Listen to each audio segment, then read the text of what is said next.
I removed the background of these images and now I want to save each layer as a file. Go to File, Export, Layers to Files. Select the file destination.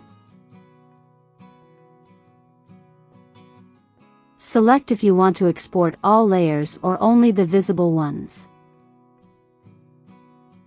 Select the file type and the settings you need.